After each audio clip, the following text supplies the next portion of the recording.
Assalamualaikum warahmatullahi wabarakatuh. Alhamdulillahilladzi hadana lihadza wa ma kunna linahtadiya laula an hadanallah. Assalatu wassalamu ala nabiyhi wa rasulihi arsalahu bil huda wa dinil haqq liyukhrijan nas minadh dhulumati ilan nur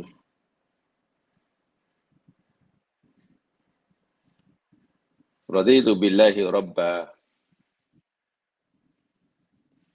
wa bil islami dina wa bi Muhammadin nabiyya wa rasulah. Rabbi shrah li sadri wa yassir li amri wahlul 'uqdatam min lisani yafqahu qawli. Allahumma amin.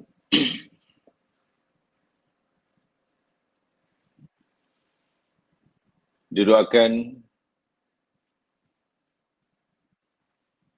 mudah-mudahan Allah senantiasa melindungi kita, membimbing kita, memberikan kita kekuatan istiqomah dalam menjalani perintah agamanya. Amin.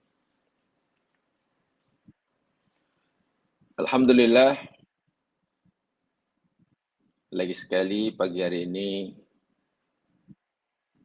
kita dapat berjumpa bagi meneruskan siri kajian kita kaitan dengan tajuk Tafakkur Ulil Albab.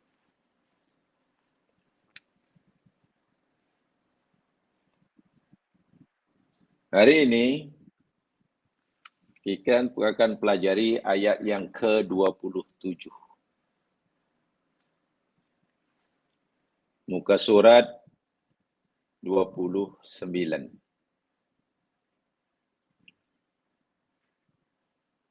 Ayat 27, muka surat 29.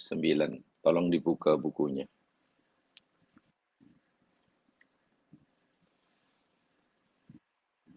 Walaupun jemaah sekalian, saya mengaku dengan sejujur-jujurnya, apa yang kita pelajari, apa yang saya sampaikan, uraian tentang satu-satu ayat dalam buku ini. Contohnya dalam ayat 26 sebelumnya, kita bicara tentang kebesaran dan kekuasaan Allah yang Allah perlihatkan, tunjukkan kepada kita dengan diciptakannya segala makhluk cara berpasang-pasangan, dual system. Kemudian Allah memberitahu kepada kita tentang maklumat ketebalan siang di permukaan bumi di siang harinya. Dan juga peredarannya sama ada berputar, berpusing pada paksinya, ataupun berevolusi mengelilingi pusat solar systemnya, yakni matahari. Uraian yang kita telah pelajari, yang saya sampaikan, jujur saya mengaku masih terlalu sedikit. Masih sangat dangkal. Sebab itulah saya mohon dan berharap pada jamaah sekalian untuk tidak jemu-jemu menggali lebih dalam, berusaha mencari maklumat yang sebanyak-banyaknya dari tiap-tiap ayat kauniyah yang kita pelajari.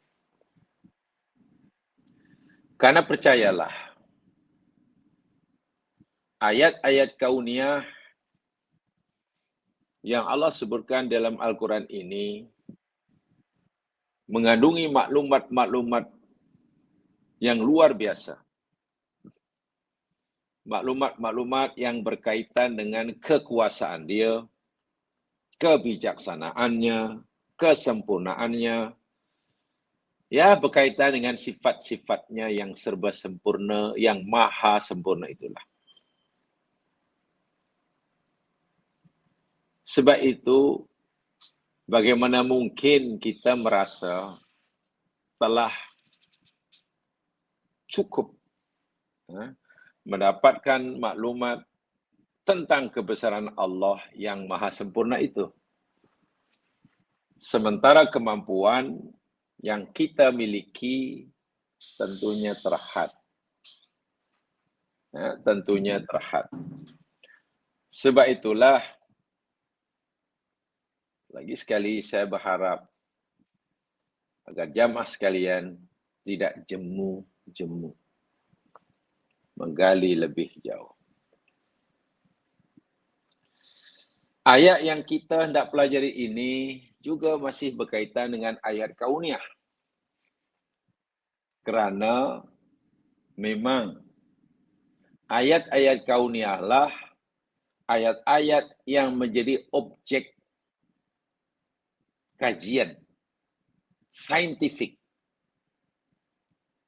yang lebih banyak menggunakan kecerdasan berfikir. Saya ulangi, ayat-ayat kauniyah lah memang ayat-ayat menjadi objek kajian saintifik, rasional, dan itu adalah memerlukan kecerdasan berfikir.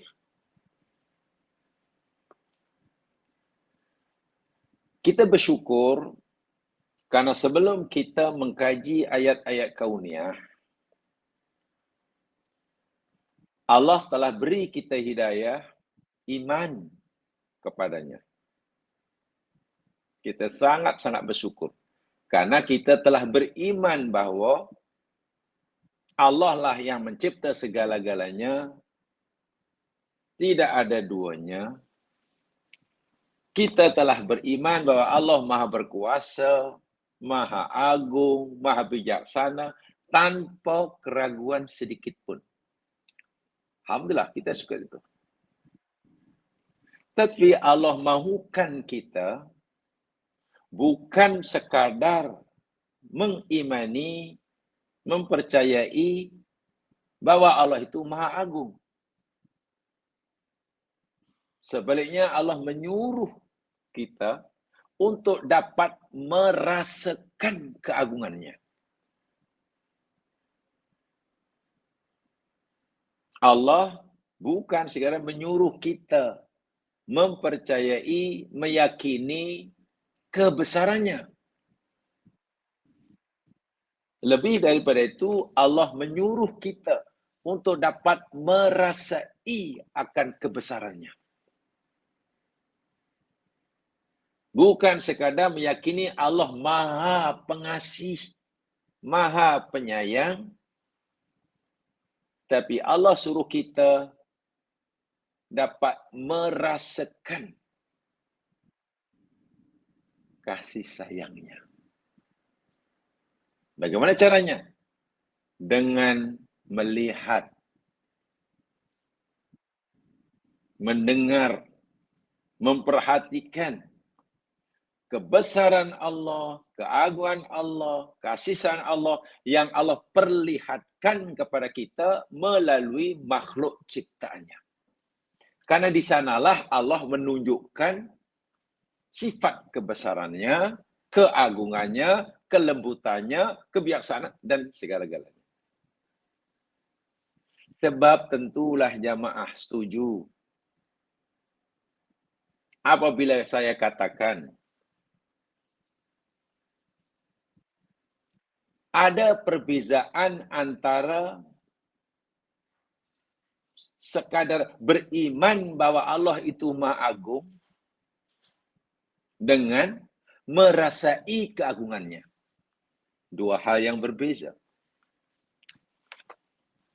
Orang yang beriman bahwa Allah itu Maha Pengasih, alhamdulillah.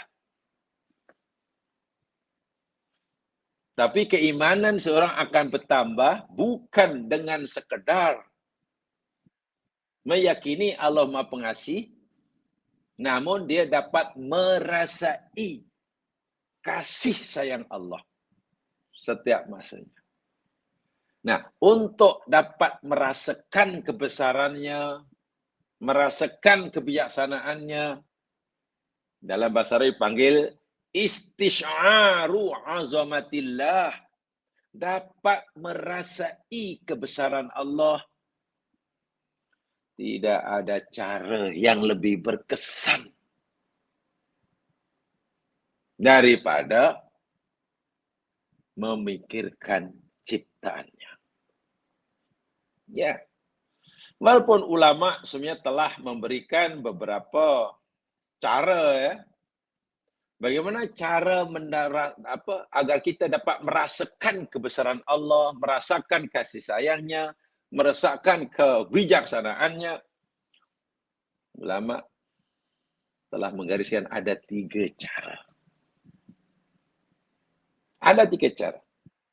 Yang pertama, at-ta'rif bi asma'ihi subhanahu wa ta'ala wa sifatihi al-ula.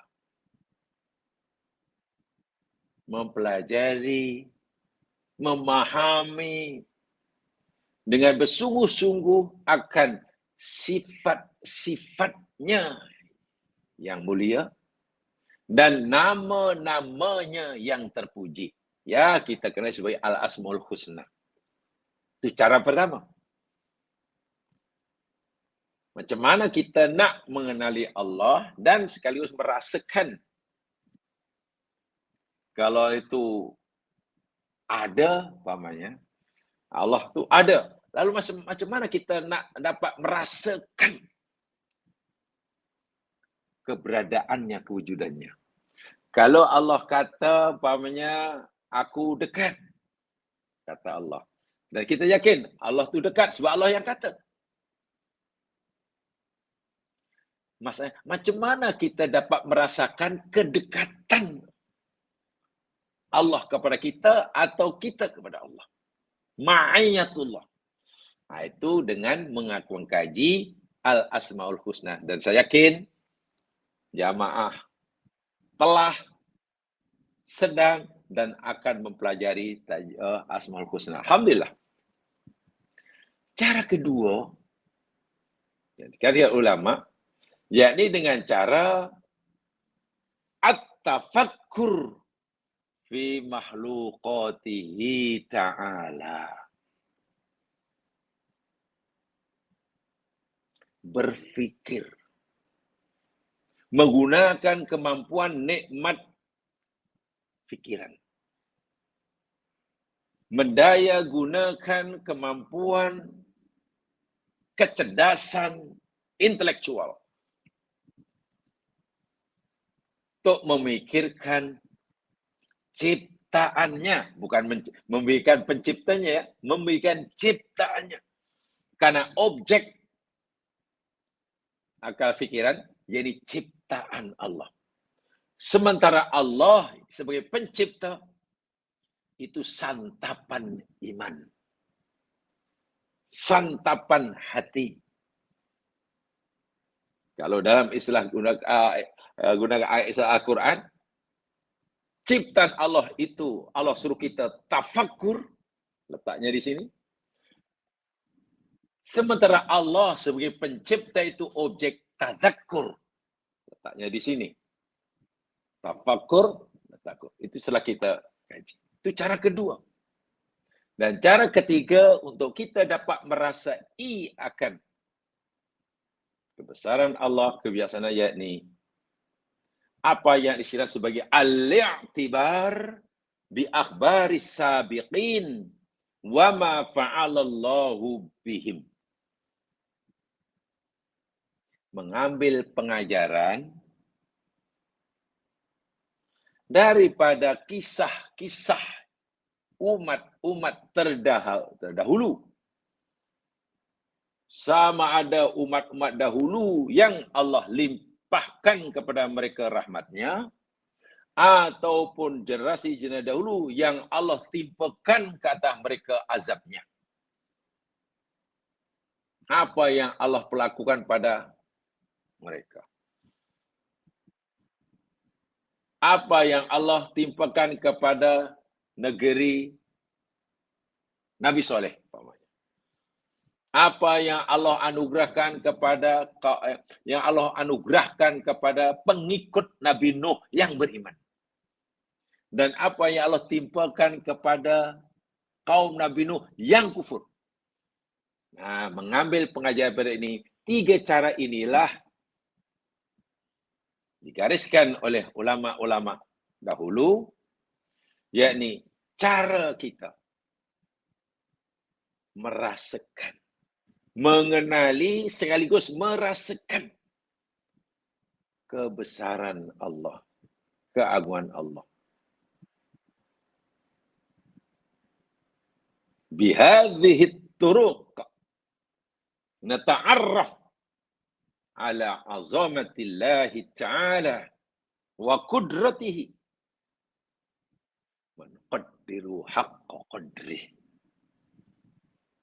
Dengan 3 cara ini, kita dapat mengenali sekaligus merasakan kebesaran Allah dan kita dapat memuliakannya dengan sebenar-benar kemuliaannya.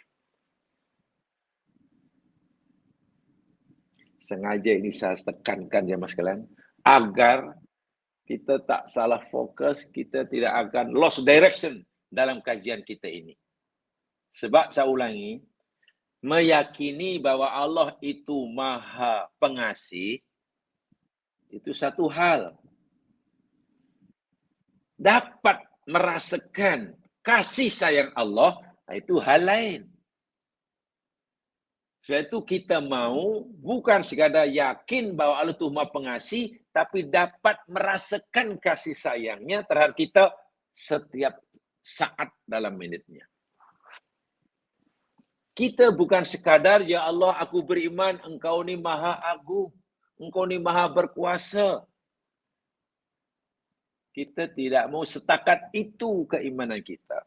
Tetapi kita mau, kita beriman akan kebesaran Allah, kekuasaan Allah, dan kita dapat melihat, menyaksi sekaligus merasakan. Sehingga hati kita tersentuh dengan kuasanya. Lihat pokok, nampak kebesaran Allah. Melihat terbitnya matahari, nampak keagungan Allah.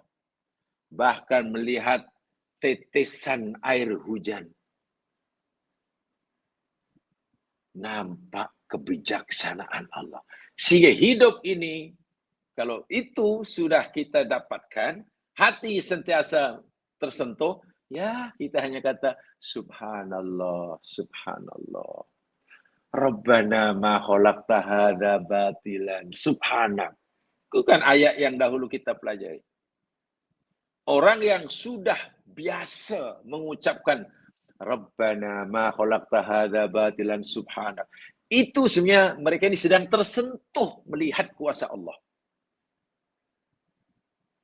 Dia sedang dapat merasai akan kasih sayang Allah. Bukan sekadar meyakini Allah itu Maha Pengasih. Inilah tujuan. Itulah matlamat dari kajian kita. Sebab itu memang tidak mudah. Itu di awal tadi saya katakan, sejujurnya, setiap ayat kauniyah yang kita coba uraikan, apa yang mampu saya berikan itu masih jauh daripada sempurna. Terlalu sedikit. Ya mungkin masih sangat dangkal uraiannya. Sebab itu kami berharap sangat jemaah sekalian, jangan jemu-jemu, jangan berhenti untuk terus menggali, memahami, lebih mendalam, dengan serius ayat-ayat kauniyah ini. Jemaah sekalian, mari kita coba fahami, sekaligus coba kita dapat merasakan kebesaran Allah, sehingga kebesaran Allah yang Allah perlihatkan pada kita dapat menyentuh hati nurani kita yang paling dalam, sehingga wajilat qulubuhum, Pak kata Quran. Hatinya gemetar. Jiwa kita menjadi jiwa yang sangat-sangat responsif terhadap apa saja yang kita lihat.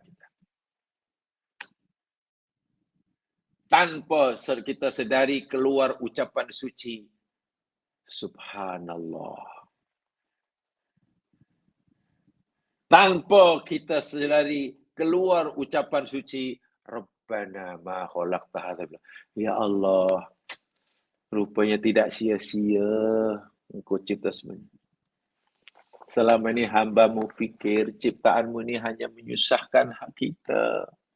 Tapi rupanya tidak. Ya Allah, tak ada satu pun ciptaan-Mu melainkan penuh dengan rahmat, penuh dengan hikmah, penuh dengan kebaikan.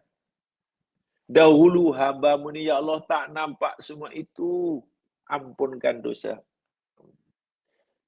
Setelah hamba-Mu coba memahami, memikirkan, mulai nampak kebaikan di sebalik setiap ciptaan-Mu.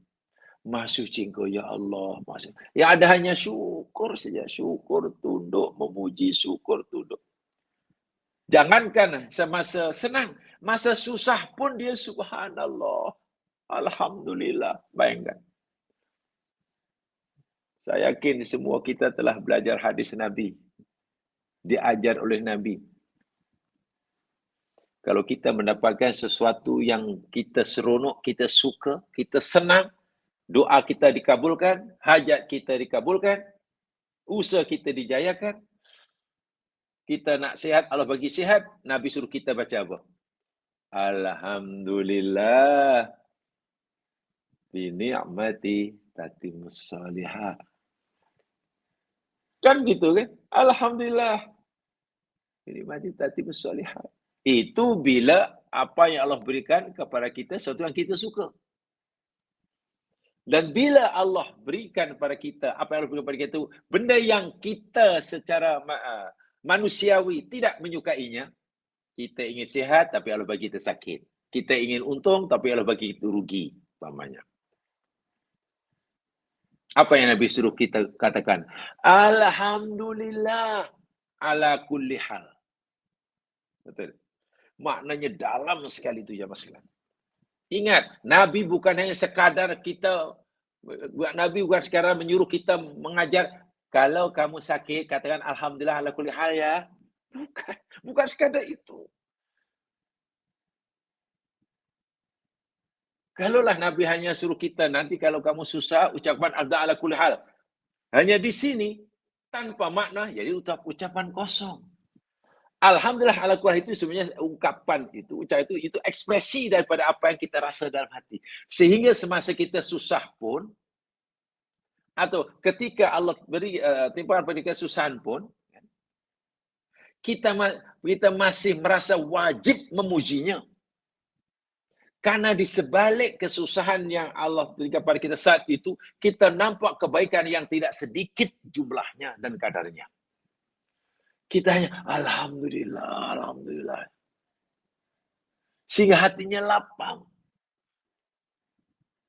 Ini bermakna kalau kita mengucap alhamdulillah ala kulli hal tapi hatinya masih tak lapang, itu ucapan kosong. Ucapan tanpa makna. Dan Nabi tentu tidak menyuruh kita sekadar melafaz tapi tanpa ruh. Paham ya maksudnya? Baik. Lihat bukunya, buka surat 29 ayat yang ke-27. A'udzu billahi minasyaitonir rajim. Ada 2 ayat ini ya. 2 ayat ke 3? Oh, lebih. 1, 2, 3 ayat. Wasyamsu tajri limustaqarril laha. Dzalika taqdirul azizil alim. Oh, lupa. Yang belum punya buku, walaupun diharapkan memiliki buku, itu buka surah Yasin, surah 36 ya. Mulai daripada ayat 38. Surah Yasin bermula ayat 38. Wasyamsu tajri limustaqarril laha dzalika taqdirul azizil alim. Dan matahari beredar di tempat peredaran yang telah Allah tetapkan baginya.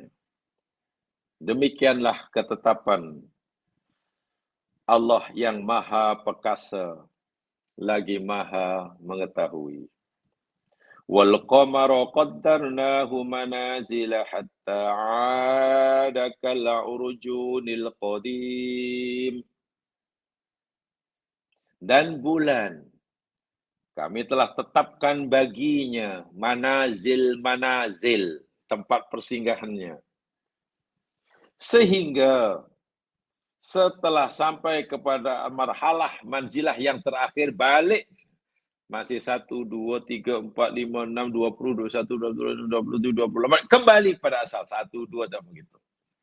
Sehingga dia kembali semula dalam bentuk seperti bentuk urjunil qadim, yakni pelepah tamar yang tua, melengkung, bengkok.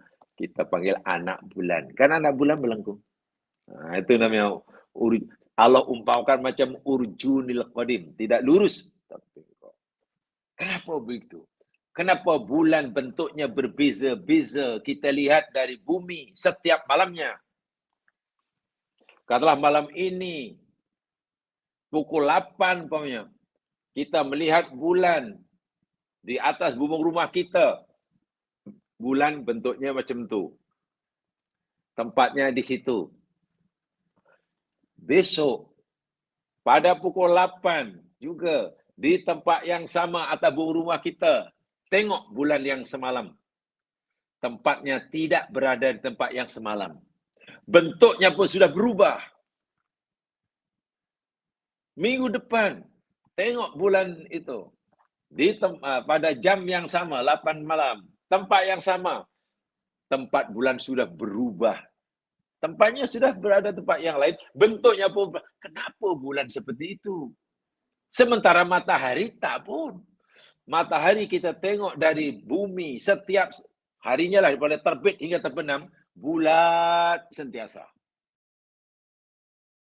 Sekejap bulat, sekejap separuh, sekejap kecil, sekejap hilang. Kenapa beza? Sedangkan kedua-duanya benda langit. Ini Allah jelaskan dalam ayat ini, rahsia dia. Masa ayat ini turun, masa itu ilmu tentang ini Allah belum beritahu. Sehingga mereka yakin itu kuasa Allah. Itu sajalah. Mereka yakin itu kuasa Allah. Untuk kita hari ini, Allah tidak hanya menyuruh kita meyakini itu kuasanya, tapi Allah menyuruh kita mengkaji dan dapat merasakan kuasa Allah. Sekaligus manfaat dari ciptaannya. Faham ya? La syamsu yanbaghi laha an tudrikal qamara wa lal-lailu sabiqun nahar wa kullun fi falaki yasbahun. Ayat yang ketiga. Dan tidaklah matahari itu mungkin mendapatkan bulan. Tidak mungkin matahari mendapatkan bulan, mengejar bulan, melanggar bulan. Tak mungkin. Dan tidaklah malam itu mendahului siang. Allah, ini bukan mudah ini. Ayat ini bukan mudah penjelasannya. Sebab ini ingat ayat kauniyah. Ayat ini sangat mesti difahami bersifat objektif. Objektif. Sehingga jika kajian orang itu A, B, C, D secara objektif, hasilnya sama. Ya contohlah 2 campur 2 jemaah sekalian. Orang yang mempelajari kira-kira, hisab, matematik, 2 campur 2, pasti jawapannya 4. Syaratnya kajian disebut objektif. Tak kiralah dia benci angka 2 ke, suka angka 2 ke, mengkajinya di rumah ke, di jalan ke, di kebun ke, siang ke malam. Kalau kajiannya secara objektif, 2 campur 2 hasilnya mesti 4. Tak kira yang mengkaji ini orang mukmin ke orang kafir. Itu yang saya maksudkan. Ayat seperti yang ini betul-betul hendaklah dilihat secara objektif. Jadi, bukan subjektif. Sebab kalau kayak subjektif ini biasanya misalnya dipengaruhi oleh unsur subjektivity. Kalau dia suka, oh jawabannya macam ni. Karena dia tak suka, jawabnya begitu. Wah, itu terlalu subjektif sangat. Sedapnya makanan, coba. Tanya A, B, C, D. A, B, C, D ini makanan. Tolong makan. Setelah 3 orang makan, tanya, macam mana makan itu? Dia kata, oh, inilah makanan yang paling sedap aku rasai, kata A. B, macam mana, B? Ya, bolehlah, katanya. Dia kata, bolehlah.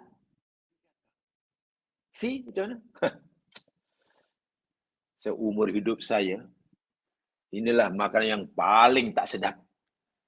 Macam mana makanan dimakan oleh 3 orang? Makanan itu sama.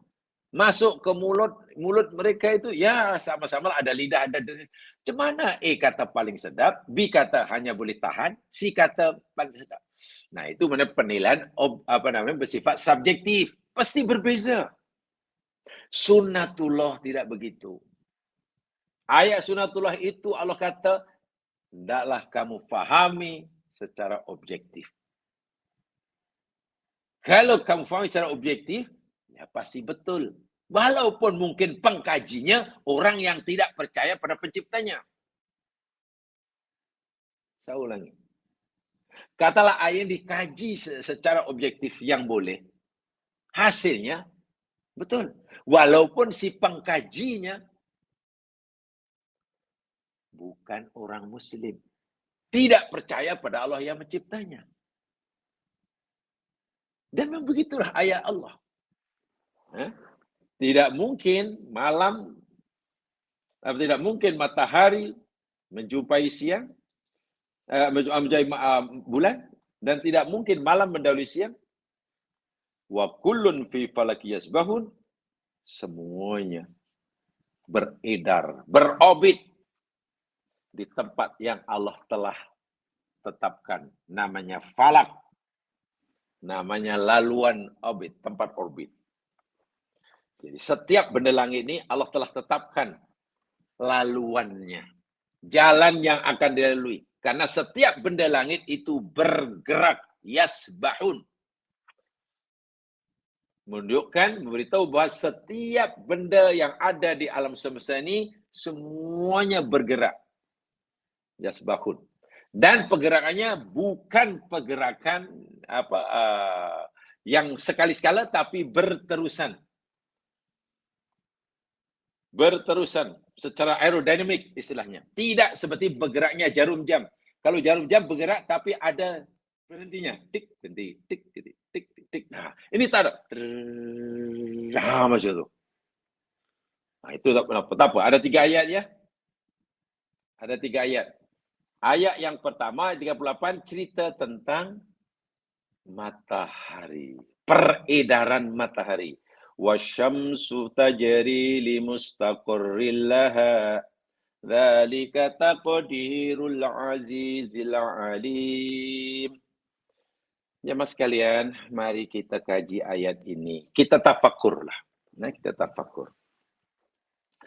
Dan terus teranglah kita mengakui mereka yang punya background pendidikan tentang astronomi, menguasai ilmu tentang astrofisik, hebat cemerlang dahulu ketika belajar subjek kosmologi. Tentulah memahami ayat ini lebih hebat daripada kita. Saya berani mengatakan, orang-orang yang punya background pendidikan, orang-orang yang mempunyai ilmu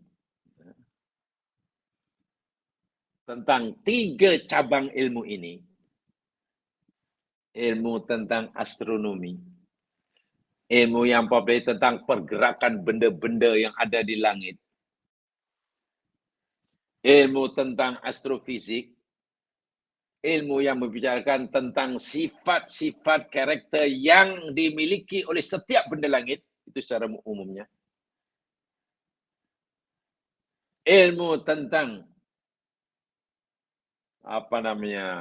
kosmologi, ilmu yang pelajari tentang asal-muasal, asal-usul kejadian semua benda-benda langit. Kalau 3 ilmu ini dikuasai oleh katalah dan pakar, orang inilah sebetulnya yang punya otoriti lebih untuk menjelaskan ayat-ayat seperti ini.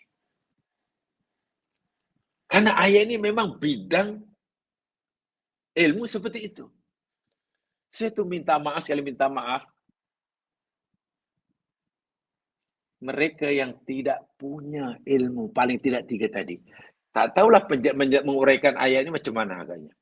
Tuhan dan matahari itu bergerak. Coba tengok kan bergerak. Pagi terbit di timur, tengah hari di tengah, petang di tengah. Tengok, esok itu bergerak tuh. Tuhan bergerak.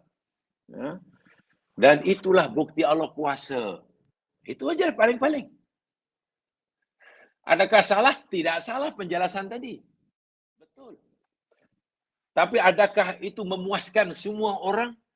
Ya, boleh jadi iya, boleh jadi tidak. Bergantung pada orang yang mendengarkannya. Ada orang yang puas dengan penjelasan seperti itu, setakat itu. Mungkin ada orang, takkan ayat Quran, firman Allah maknanya hanya secetek itu, tak puas. Sebab apa ya Mas Yan? Ini ayat kauniyah. Semakin orang mampu mendaya gunakan kecerdasan IQ dia, disertai dengan bekalan ilmu tentang 3 jenis ilmu yang saya katakan tadi, saya yakin uraiannya semakin luas, penjelasannya semakin meyakinkan, dan kita yang mendengarnya mungkin saya yakin semakin nampak, semakin dapat merasakan betapa agungnya Allah, betapa perkasanya Allah, betapa maha mengetahuinya Allah. Karena Allah nyatakan Aziz Alim. Dan memang tidak mudah. Tidak mudah. Paham ya? Jemaah sekalian, baik, mari kita lihat sikit-sikit. Tadi saya nyatakan, saya hanya mampu menyampaikan apa yang saya tahu. Dan apa yang saya tahu ini, yakni apa yang saya pelajari dahulu, masa masih menuntut.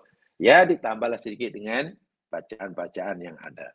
Tapi tentu yang banyak, yakni apa yang kita terima daripada guru mensyarah kita dahulu. Ya, alhamdulillah. Alhamdulillah. Ayat ini seperti kita maklum, ayat 38 ini, yakni Allah memberitahu kita tentang sifat matahari. Bahwa sifat matahari yang nampak daripada apa yang tersurat, matahari yang kita lihat itu, yakni bi annaha tajri wa laysat thabitah. Matahari di sini yakni tajri. Dia, ya bahasa mudahnya beredar, larilah kalau dalam terjemah harfiah. Dan tidak tetap, tidak diam. Dan selepas peredarannya, suatu hari akan berhenti, ya tawakkuf, dan menetap di tempat yang telah ditetapkan. Di mana tempat itu kita tidak diberitahu. Ini makna yang zahir. Matahari bukan benda langit yang diam, tapi matahari yang terus bergerak. Dari mula ia dicipta hingga hari ini dan nanti. Tentulah ada destinasi terakhir yang dituju oleh matahari. Bila sudah sampai destinasi terakhir yang Allah tetapkan, namanya mustaqor. Di mana mustaqor matahari? Tak tahu. Tapi yang pasti pergerakan peredaran matahari ini ada ajalnya. Ada tempoh tamatnya. Ada expiry date-nya. Bermakna matahari kita tidak selama-lamanya akan seperti sekarang. Sentiasa muncul di pagi hari, terbenam di petang hari, memancarkan sinar yang sangat-sangat bermanfaat bagi kehidupan di muka bumi, umpamanya. Selamanya begitu. Suatu hari ia akan sampai ke mustaqornya. Ini makna pertama yang tersurat. Kalimat mustaqor itu membawa makna bahwa matahari sudah berhenti bergerak. Saya ulangi. Kalimat mustaqor itu satu di antara makna yang diberikan kalimat mustaqor itu, disitulah matahari sudah berhenti bergerak. Sudah tidak lagi beredar. Apa yang berlaku ketika itu? Ya, kiamat. Di mana tempat akhir berhentinya? Tak tahu. Yang pasti Allah memberitahu matahari yang boleh dikatakanlah, boleh kata saya ini, sumber penghidupan bagi kehidupan di muka bumi, ada apa? Ajalnya. Ada tempo tamatnya. Satu itu yang nampak ya, yang nampak. Yang keduanya, jam sekian, ayat ini poin-poinnya saja ya, nanti dijelaskan. Kita tahu kalau kita melihat kepada mata, melihat matahari berdasarkan deria mata, mataharilah yang bergerak. Daripada timur jalan, bumi diam. Itu kata mata. Kebenaran yang disampaikan, yang diberikan oleh deria panca indera memang boleh dipakai, tetapi kebenarannya tidak bersifat mutlak. Kebenaran yang diberikan oleh panca indera kepada kita itu tidak bersifat mutlak. Ia hanya bersifat nisbi. Contoh, jamaah melihat kipas angin. Ketika kipas angin itu berhenti, katalah ada 3 blade-nya. Warna merah, satu kelabu, satu putih umpamanya. Ya, karena ini berhenti, kita, oh itu merah, kelabu, putih. Tapi coba kalau dia sudah mulai berpusing. Laju. Mampu kita meneka. Warna apa itu kipas? Kita tanya mata, apa ya? Bukan itu saja. Kipas helikopter yang berpusing tu. Masa berbelahan kita tahu, oh itu sudah berpusing tu. Ke kiri. Tapi lalu laju sangat pusingannya. Tiba-tiba mata kita nampak, kipas itu masih pusing ke arah sebaliknya, ke kanan. Tengok mata pun terpedaya. Maknanya mata kita tidak mampu memberikan maklumat yang sebenar-benarnya. Kita berjalan di tengah hari, di jalan raya, memandu kereta. Ya, mungkin depan kita 200 meter, 500 meter, ada semacam genangan air. Mata kata itu air itu. Macam air, macam kolam air. Yang sebenarnya dia hanya fata morgana. Sebenarnya dia hanya sarop bahasa Quran. Miraj. Tapi akal kita disuruh oleh mata, diberi makna oleh mata, itu air. Tapi percayakah kita itu air? Tak mungkin. Mana kemarau udah 3 bulan tidak ada air di takung di highway. Kan tak mungkin. Siapa yang membenarkan, pertanyaan saya, siapa yang membenarkan kesilapan mata memberi maklumat itu? Bukan air, mata kata air. Kipas itu ada 3 warna, tapi tanya mata, satu aja warna dia, putih. Kipas helikopter itu berpusing mengiri, laju. Tapi mata kata, tak, kanan. Nampak macam kanan. Kan silap belaka. Mata melihat matahari itu terbit daripada timur, ke barat. Bergerak matahari, bumi diam. Itu kata mata. Dan maklumat yang diberikan oleh mata ini, adakah itu kebenaran mutlak yang kita mesti terima? Tak. Siapa yang boleh membetulkan kesilapan kebenaran yang diberikan oleh mata tadi? Kesilapan kebenaran yang diberikan oleh mata tadi. Nih. Allah bagi kita, nih. Kecerdasan IQ. Allah kata gunakan tafakur. Bila kita menggunakan kecerdasan IQ kita, kita bertafakur dengan seoptimal, semaksimal yang mungkin, kesilapan, kebenaran, kesalahan kebenaran disampaikan oleh mata itu, kita mampu betulkannya. Oh, rupanya bukan air lah, itu hanya fata morgana. Akal yang mampu membetulkan. Kita tak boleh ditipu lagi dengan mata. Oh, bukannya putih lah, tak. Hai mata, kipas itu warnanya ada 3. Kipas helikopter itu bukan berpusing ke kanan, hai mata, itu ke kiri. Mata bukan matahari yang bergerak daripada timur ke barat, Bukan bumi yang itu pasal bumi yang berpusing. Coba. Kalau kita hidup ni hanya berpandukan kepada maklumat yang diberikan oleh panca indera, tak sempurna. Minta maaf sekali, minta maaf. Hidung menghidup. Pertama kali ada perfume terkini, minyak wangi paling harum, atar yang aromanya, wah, luar biasa. Itu wanginya luar biasa. Betul? Wangi. Ada orang goreng bawang, hidung kata, itu bawang goreng baunya. Ada lori sampah lalu, masuk aromanya, itu bau busuk lori sampah. Yalah. Hidung menyampaikan maklumat, bau busuk, lori sampah busuk.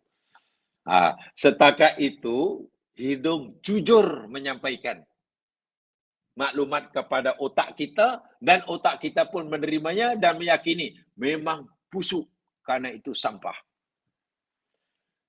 Tapi lagi minta maaf, coba kalau hidung tu setiap saatnya disajikan dengan bau aroma lori sampah. Contohnya, minta maaf saudara-saudara kita yang bekerja ikut lori sampah, angkut sampah itulah. Kutip sampah dan duduk bergayut di belakang lori sampah.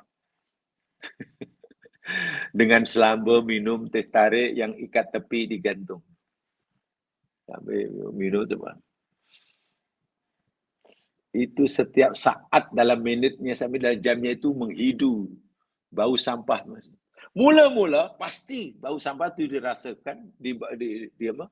Sangat busuk. Tapi kena ada hari-hari, tiap hari, tiap pagi. Lama hidung pun dah lali dah. Hidung tak lagi menyampaikan maklumat pada otak, otak ini bau sampah, busuk. Hidung pun sudah biasa. Sehingga orang itu pun dah tak mampu lagi lah membezakan busuk atau tak busuk. Dah biasa. Tengok. Wah, bau sampah sama je dari dahulu ke sekarang busuk-busuk lah. Kenapa dahulu hidung kata baunya busuk, sekarang hidung bagi maklumat pada otak dah tak busuk. Dan otak pun menerima. Apakah kebenaran seperti itu? Yang dipanggil kebenaran mutlak. Kan tidak. Lalu siapa yang ingin membenarkan, ingin membetulkan kesilapan hidung yang sudah dianggap silap? Kacamata. Nih. Itu orang yang tidak mau tafakur, selamanya nanti zaman sekarang akan terpedaya dengan mainan mata, mainan telinga. Otak kita dipedaya terus. Salah satu daripada cara untuk membebaskan keterpedayaan kita dengan maklumat yang diberikan oleh panca indera menggunakan tafakur. So itu Allah suruh kita tafakur. Betulkah matahari yang berjalan daripada timur ke barat dan bumi yang diam atau tidak? Sekarang kita sudah tahu, bukan. Itu bukan matahari yang berjalan dari timur ke barat. Itu bumi kita yang berpusing dari barat ke timur. Sehingga seakan-akan benda-benda langit yang ada di luar bumi kita bergerak dari timur ke barat. Karena bumi kita berotasi daripada arah barat ke timur. Allahu Akbar. Ini maksudnya. Pertama, kita sudah mendapatkan kebenaran yang lebih nyata, lebih boleh dipercayai daripada kebenaran yang selama ini disampaikan oleh maklumat mata, telinga, dan seterusnya. Paling tidak itu pertama. Ayat ini, inilah susahnya ya, nanti kemudian akan agak panjang sedikit penjelasannya zaman sekarang ya. Ayat ini kan Allah gunakan kalimat tajri ya, yang mana asalnya berlari kan. Jaro yajri itu lari jemaah sekalian. Kalau ikutlah bahasa kita, minta maaf ini bahasa, bukan kita nak mengubah Al-Quran ya. Al-Quran itu 100% betul. Tidak ada keraguan. La raiba fi. Tapi kalau kita cobalah menilai Al-Quran dengan kefahaman kita yang cetek, nampaknya tajri ini macam tak sesuai. Kenapa Allah gunakan tajri ya? Wah, tajri itu berlari. Kalau benda-benda langit, sebenarnya bukan taji yang sesuai dari segi bahasa Arab lah. Daro, yaduru, taduru, daur. Itu sesuai. Jadi, wasyamsi taduru limus. Taduru itu beredar. Itu lebih sesuai untuk menunjukkan pergerakan benda langit. Allahu Akbar. Saya sentuh sedikit dari segi aspek bahasa. Untuk memberitahukan adanya peredaran pergerakan benda-benda langit, kalimat yang lebih tepat daro yaduru. Daro yaduru, daur. Bukan jaro yajri, jirian atau jariyun. Itu kalau kita mungkin kaidah bahasa yang standar yang hari ini lah. Tapi ingat, Al-Quran ini tak ada yang salah. Sehingga bila Al-Quran tidak menggunakan kalimat wasamsu taduru, tapi Quran menggunakan wasamsu tajri, mesti ada apa-apanya. Begitu. Kenapa Quran gunakan tajri, yang maknanya lari? Karena Al-Quran akan memberitahu kepada kita hakikat yang sebenarnya peredaran matahari. Dan ini baru diketahui abad kini. Sebab maklumat yang disampaikan oleh ayat yang berbunyi wasamtu taduru umpamanya, dengan maklumat yang disampaikan oleh ayat yang berbunyi wasamtu tajri, berbeza sama sekali.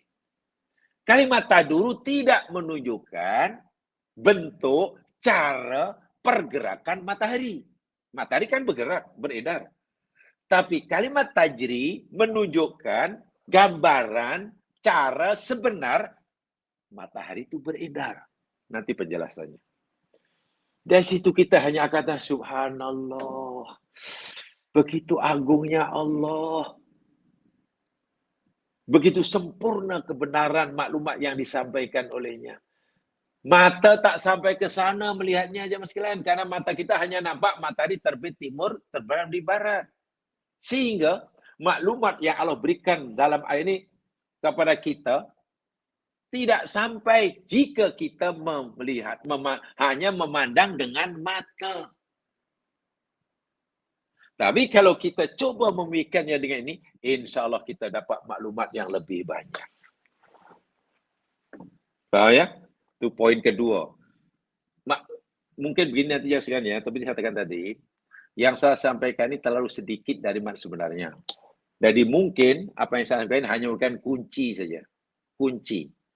Jadi jamaah nanti kena mencari sendiri, membuka sendiri peti-peti khazanah-khazanah ilmu. Yang penting kuncinya sudah ada di tangan kita. Panduan untuk berpikir sudah ada. Jadi kita sudah punya kunci, makna kita sudah punya alat untuk membuka laci, peti, khazanah ilmu. Kalau bahasa sekarangnya apa ya? Kita sudah punya kunci sehingga kita boleh mengetahui rahasia isi kotak atau peti Pandora. Kan konon kotak Pandora itu penuh dengan rahasia kan. Kalau kita nak tahu rahasianya, ya bukalah itu. Untuk buka pakai kunci. Nah, bila kita sudah punya kunci, kita akan mendapatkan rahasia-rahasia yang selama ini tertutup. Yang ada dalam kotak Pandora. Itu istilah yang sedang populer sekarang ni lah. Sekarang. Baik. Sedia maklum yang saya bahwa bumi kita beredar. Kalau bumi daraya duru. Bumi kita daraya duru beredar sekeliling matahari. Dalam ayat sebelumnya telah kita pelajari sama dan semua sudah mengakuinya. Kita ambil contoh bumi kita je lah. Dengan satelitnya namanya bulan. Bulan berpusing pada paksinya, namanya berotasi. Masa yang diperlukan untuk satu pusingan sama dengan masa yang diperlukan oleh bulan untuk mengelilingi bumi. Karena bulan bukan sekadar pusing pada paksinya, bulan juga beredar, berpusing mengelilingi bumi. Satu pusingan bulan mencukupi satu pusingan mengelilingi bumi, ya kita guna istilah satu bulan Qamariah. Masa yang sama yang diperlukan oleh bulan untuk berotasi. Sehingga satu hari di bulan sana, satu hari di bulan sana, yakni satu pusingan bulan kan satu hari istilahnya. Kita 24 jam kan satu pusingan. Satu pusingan di bulan sana sama dengan satu bulan di bumi.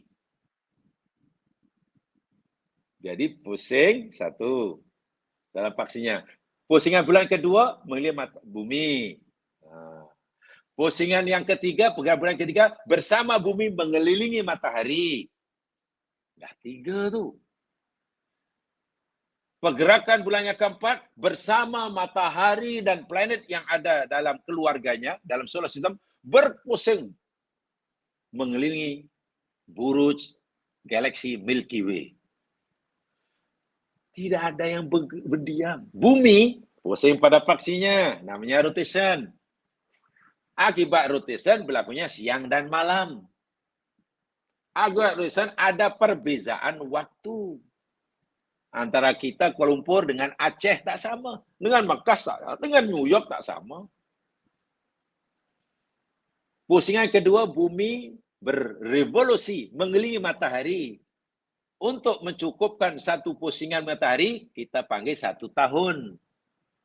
Untuk memberikan satu pusingan pada paksinya, kita panggil 1 hari, 24 jam. Kesan daripada revolusi bumi mengelilingi matahari, timbullah perubahan cuaca iklim. Khasnya yang negara yang ada 4 musim. Ya, musim sejuk, musim panas, musim... Dan Masya Allah, luar biasa itu. Bumi berpusing mengelilingi matahari, ya mas kalian. Untuk dapatkan satu pusingan, kita harus 1 tahun. Ya, orang kata 365 hari satu pusingan. Sana. Tahtaju sanatan litaduro dauratan kamilatan. Matahari, bumi perlukan 1 tahun untuk mencukupkan satu pusingan haula syamsi mengelilingi matahari. Dan ayat ini beritahu kita, wasyamsu, dan matahari itu pula yang kita sedang kelilingi. Kita dengan berkendaraan bumi berkeliling mengelilingnya, rupanya tidak diam. Matahari bukannya tidak tetap. Dia bukan sekadar daraya dulu, dia tajri. Allahu Akbar. Lari. Apa makna tajri? Nanti. Haula markazil majrah. Lalu apa yang di bumi berlari, berpusing ini, nak ngelilingi apa ke benda? Kita tahulah kalau bulan berpusing itu karena nak mengelilingi bumi. Kita tahulah bumi berpusing tak mengelilingi matahari. Tapi kalau matahari pun berpusing disertai diikuti oleh keluarganya, planet-planet, apa yang nak dipusing? Nak kelilingi, nak bertawaf di sekitar apa? Ibarat kalau orang haji tawaf sekeliling Kaabah. Matahari pun dengan keluarganya nak tawaf ni apa yang nak keliling di sekitar apa? Rupanya haula markazil majrah. Ia pusing mengelilingi galaksi Milky Way. Pusat Milky Way. Karena kita ini berada di sebuah galaksi, gugusan bintang, yang dipercayai jumlahnya ada 100 bilion bintang, menjadi satu kelompok, disebut galaksi, gugusan bintang, disebut buruj, dan kemudian diberi nama Milky Way. Bahasa Melayunya Bima Sakti. Milky Way bahasa orang putih ya, yang belajar astronomi bahasa Melayu namanya Bima Sakti. Pusing. Ya.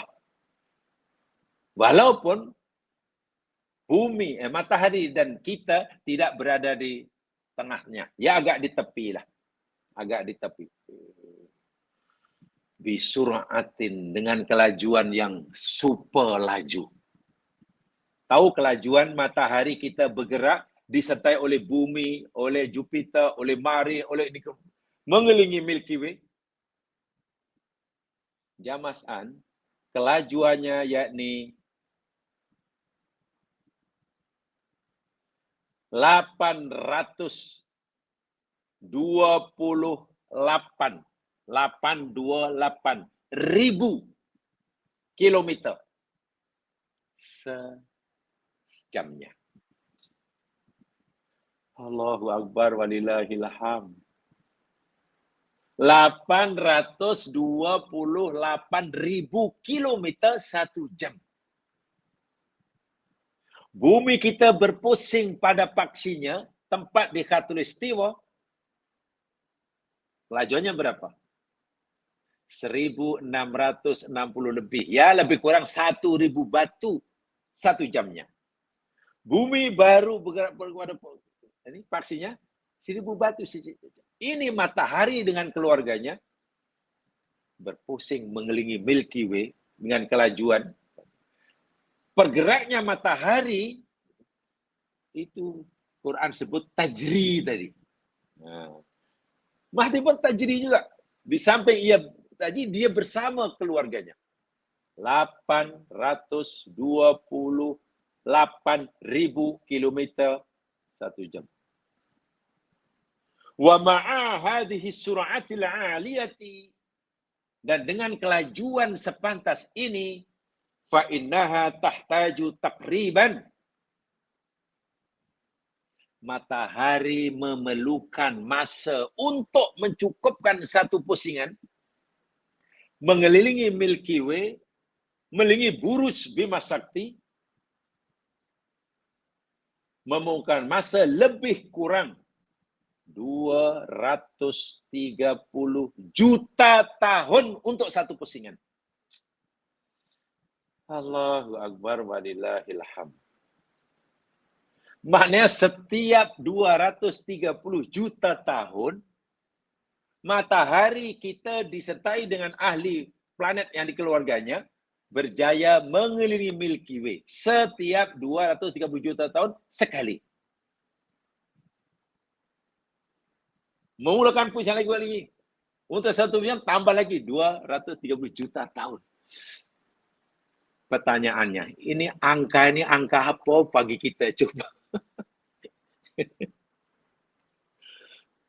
Allah, baru satu pusingan. Dan matahari belum mencapai destinasi terakhir yang disebut mustaqor. Karena di sana nanti dia akan berhenti, menamatkan tugasan yang Allah amanahkan. Ya, yang Allah amanahkan. Pertanyaannya, ini angka apa bagi kita? Kalau dinisbahkan pada kita jamaah sekalian, yang umur kita kata Nabi purata antara 60 hingga 70 tahun, sedangkan matahari perlu 230 juta tahun untuk melakukan satu pusingan di mengelilingi Milky Way. Lalu umur 70 tahun itu berapa saat berbanding 230 juta tahun? Allahu Akbar. Sekejapnya lah umur kita. Itu baru berbanding masa yang diberikan oleh matahari untuk mengelilingi Milky Way. Belum lagi umur kita yang hanya 70 tahun, 60 hingga 70 dibandingkan dengan umur dunia dan isinya. Allahu Akbar, berapa saat lah. Tapi sungguh pun hanya berapa saat ini. Inilah penentu nasibnya di akhirat, surga atau neraka. Allahu Akbar. Dan surga dan neraka ini kekal abadi. Kita dapat membayangkan seberapa kritikalnya sebenarnya hidup di dunia ini. Kritikal karena masa yang hanya sesaat ibaratnya menjadi penentu kebahagiaan yang kekal abadi atau sengsara kekal abadi di akhirat. Kalaulah tidak pandai, cermat, bijak menggunakan masa yang hanya sesaat ini. Ya. Innal insana lafi khusrin. Dzalika huwal khusranul mubin. Quran sebut banyak kali itu. Itu kerugian yang paling nyata.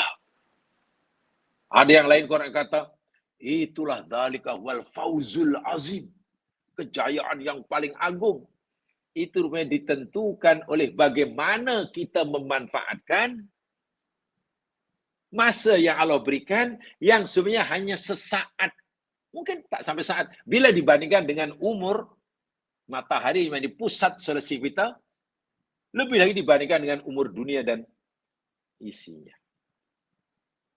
Subhanallah. Dan ketika matahari disertai dengan ahli keluarganya, dengan planet-planet yang mengelilinginya, dalam usaha mengelilingi Milky Way, semakin ia mendekati wa taqtaribu syamsu min markazil majrah, setiap matahari posisi dia makin dekat dengan pusat Milky Way, yatasara dauranuha, kepantasan bergeraknya semakin bertambah. Makin dekat, makin tambah. Makin dekat. Ma'aktiro biha min markazil majrah.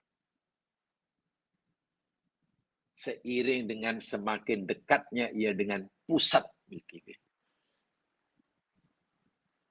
penemuan saintifik ini sebenarnya sudah dapat kita fahami. Saya yakin semasa kita belajar di sekolah menengah dahulu, pasti cikgu pernah mengajar. Saya yakin.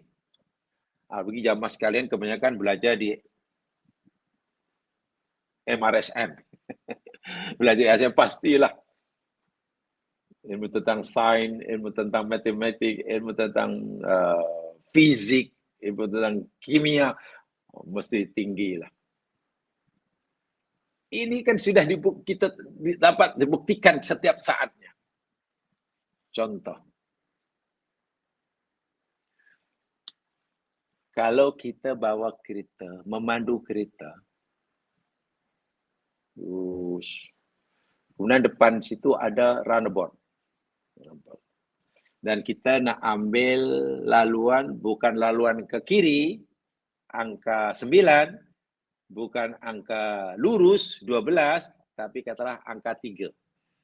Dari angka 6, depan tu runabout, kita masuk angka 6. Atau mungkin kita balik semula katalah.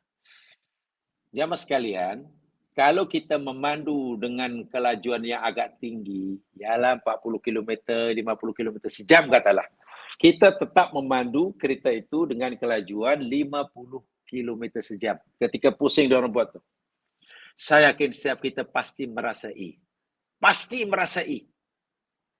Badan kita macam ada tenaga yang menolak kita dalam kereta. Menolak keluar atau ke dalam.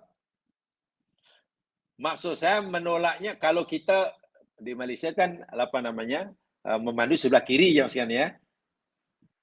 Di Malaysia ini peraturan jalan raya memandu di lane kiri kan, laluan kiri. Kalau di Saudi katalah kanan. Jadi kalau kita nak pusing roundabout, kita mesti lawan orang tawaf tu lah kan begitu kan. Jadi kita pusingnya ke kanan macam tu. Pasal masuk nak angka 3. Bila kita bawa kita dengan kelajuan kata 50 km sejam di roundabout tadi, kita nak pergi ke arah kanan, kalau ikut jarum jam 3, badan kita terasa ditolak keluar ke kiri atau terasa ditarik ke kanan.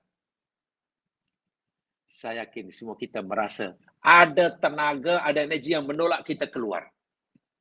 Maknanya ke kiri. Kiri macam tu kita. Mesti ke kiri itu. Bukan tertarik ke kanan. Cikgu ajar dahulu. Itu kan dipanggil gaya sentrifugal kan. Itu kan sentrifugal. Ada satu tenaga yang menolak automatically. Tapi kalau kita bawa pelahan, ya tak rasa lah. Kalau kita hanya bawa 5 km sejam, tak rasa lah. Tenaga yang menolak kita keluar ke sebelah kiri itu tak terasa. Makin laju kita memandunya, makin kuat. Tercampak keluar. Keluar bulatan maksudnya, bukan ke dalam bulatan. Sekarang kita bayangkan.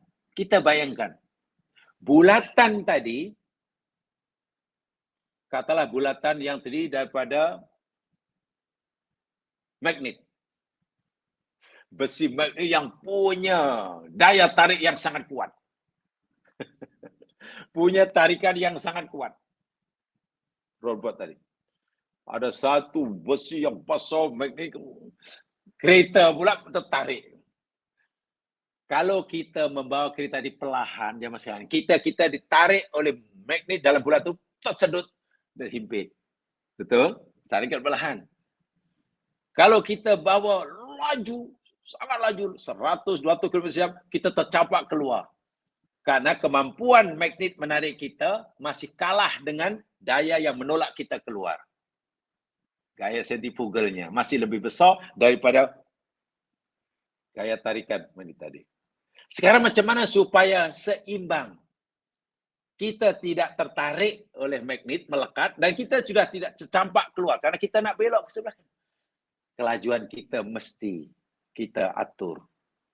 Jangan terlalu laju sehingga kita terkeluar daripada laluan. Jangan terlalu perlahan sehingga kita nanti tertarik ke dalam dekat dengan magnet ke roundabout. Betul?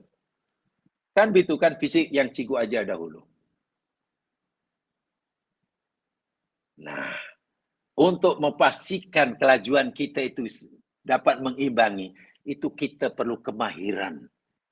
Berapa ya kelajuannya?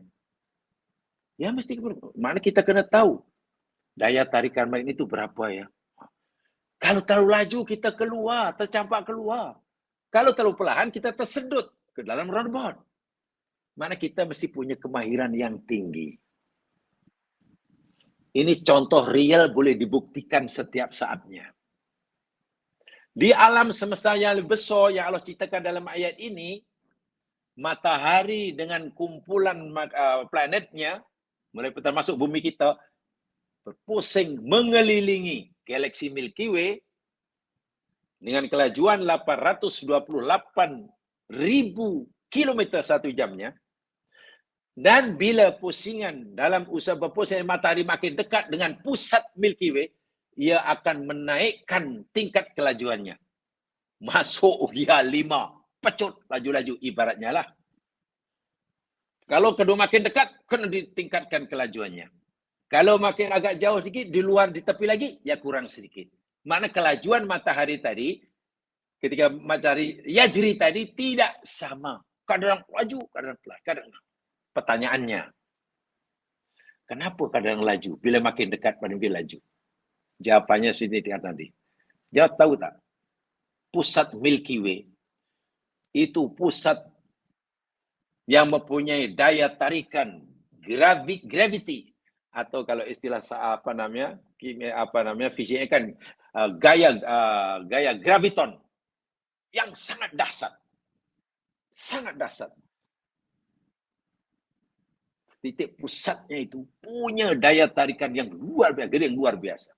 Mana-mana benda yang mengelilinginya tak sanggup menahan daya tarikannya kalau dia sendiri tidak makin laju. Jadi agar matahari tidak tersedot ke titik pusat Milky Way, matahari akan meningkatkan kelajuannya supaya gaya sentrifuganya naik. Kalau perlahan disedut ke tengah. Kalau terlebih laju, tercampak keluar. Keluar daripada landasan, dan itu bahaya. Pertanyaannya, siapa yang menetapkan perkara ini? Sehingga matahari seakan-akan tahu bila meningkatkan kelajuannya. Tingkatkan kelajuan Anda. Kurangi kelajuan Anda. Sehingga matahari tahu bila akan naikkan kelajuannya, bila akan mengurangi kelajuan beredar. Dan disertai oleh planet-planet yang menjadi ahli keluarganya. Untuk pastikan memenuhi satu pusingan. Makan masa 230 million tahun dengan sempurna. Tidak rusak, tidak ada pelanggaran, tidak keluar dari landasan. Kekuatan apa yang ada di situ?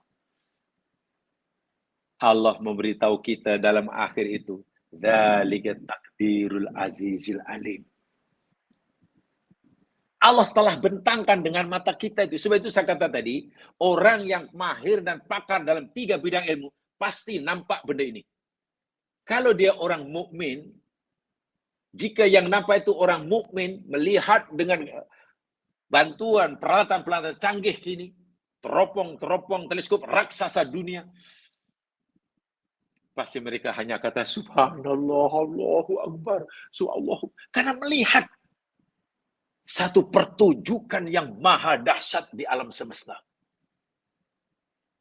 Kita karena belum dapat melihat, ya kita hanya yakin, ya kita yakinlah. Kita yakin itu kuasa Allah, tapi tak dapat merasakannya. Itulah. Jadi rugi juga. Karena untuk mendapat merasakannya, dapat melihat tontonan pertunjukan yang maha dahsyat ini, Allah suruh kita menggunakan tafakkur. Itu bagi saya Allahu Akbar. Luar biasa lah. Sebab itulah jamaah sekalian, ya, kalaulah ulama-ulama silam, seperti mana telah kita pelajari pada siri lepas,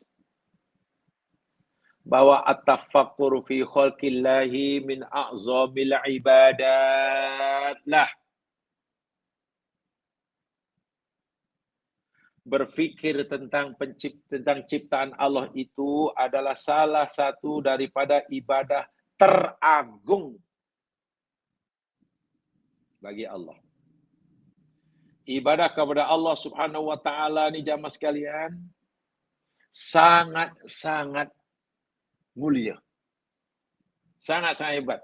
Dan salah satu contoh bentuk ibadah yang teragung kepada Allah Subhanahu wa taala memikirkan ciptaannya. Jadi jangan kita fikir, jangan kita anggap bahwa memikirkan ciptaan Allah itu sia-sia, bukan. Itu ibadah yang terbesar sekali.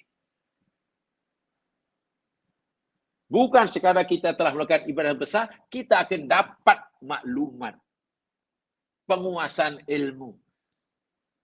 Sekaligus kita telah mengamalkan kalimat pertama, wahyu pertama, Iqra bismi rabbikal ladzi khalaq. Orang Islam, umat Islam, hanya akan maju menjadi pemimpin dunia jika seluruh umat Islam punya kesadaran sekaligus berusaha untuk menciptakan mewujudkan kesadarannya tentang filosofi Iqra.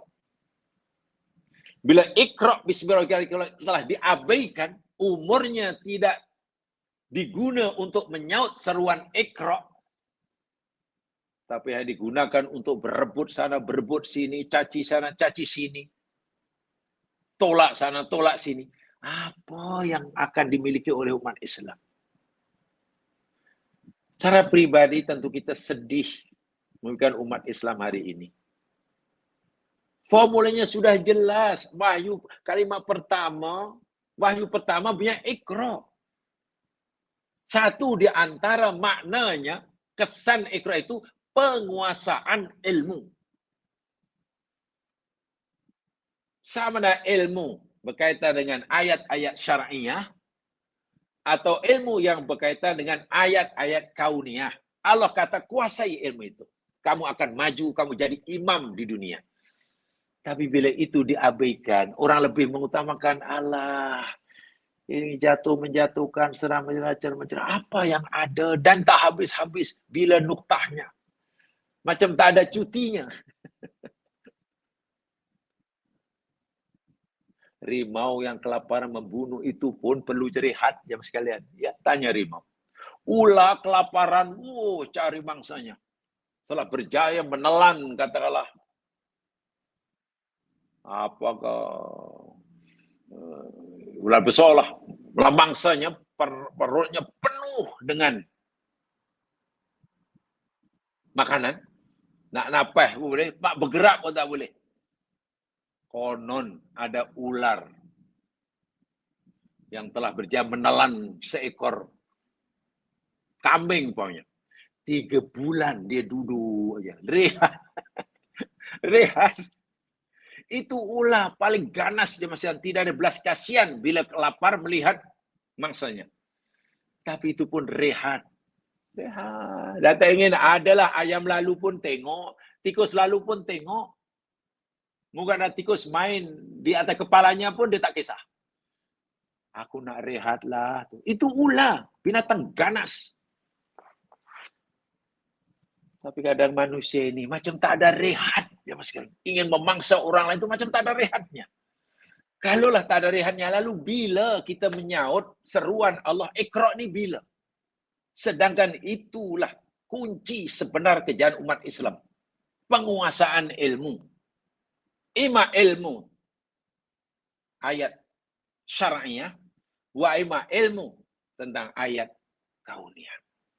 Tapi nampaknya ini sudah macam lebih banyak rehat untuk ini. Karena hidup itu tak ada rehatnya. Aduh, itu. Ini yang tentu membuat. Marilah kita coba ada sedikit kesadaran dan keprihatinannya. Kalau kita tidak boleh, belum mampu mengubah orang lain, mari kita ubah diri kita sendiri. Itu paling kurang. Ya, paling kurang. Ya Mas sekalian, nampaknya itu saja mukadimah yang saya berikan untuk ayat 38. Insyaallah bila ada peluang dan kesempatan kita akan teruskan kajian kita ini. Yang benar pada Allah jua tentunya, yang silap kelemahan saya sendiri. Kita mohon pada Allah agar Allah buka mata hati kita sehingga nampak jelas kuasa Allah. Kita mohon pada Allah agar Allah keluarkan ghil dalam hati kita. Sehingga kita memandang setiap muslim sama ada yang telah meninggal atau yang masih hidup sebagai saudara kandung kita. Bahkan kalau ikut Nabi, bukan hanya sebagai saudara kandung, sebagai tubuh badan yang satu. Hanya mereka yang hatinya telah suci, bebas daripada ghil saja, yang mampu melihat muslim lain itu ibarat tubuh badan yang satu dengan kita. Kalau kita sebagai tangan kanannya, dia tangan kiri kita. Kalau kita sebagai mata, dia sebagai mulutnya. Sehingga tak akanlah saling mencela antara mata dan mulut. Tangan kanan, tangan kiri tak akan gaduh, ya mas sekalian. Mana ada tangan kanan melukai tangan kiri? Mana ada gigi sakit, mata tidak ikut simpati? Mata kata pergi, gigi engkau sakit, kau rasa je lah. Yang sakit engkau bukan aku. Lalu mata selamba. Mana ada. Mata pun ikut simpati. Satu malam tak boleh tidur. Menangis dia. Mulut pun mogok makan. Jalan kaki pun tak mau jalan. Simpati sebatang gigi sakit. Sepatutnya seperti itu orang mukmin. Kata Nabi ya, bukan kata ulama. Tapi namanya hadis seperti ini sekarang ini kurang di-highlightkan, kurang dijadikan peringatan. Coba kalau hadis ini diingatkan, dikaji setiap masa. Ingat, kamu adalah dengan saudara itu satu badan satu. Jangan sampai kurang. Kalau itu diingatkan selalu. Sebab kalau ingat hanya sekali-sekala, ya kita lupa. Akhirnya hadis yang sangat penting itu menjadi macam tidak penting. Ini bahayanya. Mudah-mudahan Allah selamatkan kita daripada fitnah akhir zaman. Subhanakallahumma bihamdika. Asyhadu an la ilaha illa anta. Astaghfiruka wa atubu ilaik. Innal insana fi khusr illa dina amanu wa salihat tawassaw bil haqq tawassaw bis sabr. Assalamualaikum warahmatullahi wabarakatuh.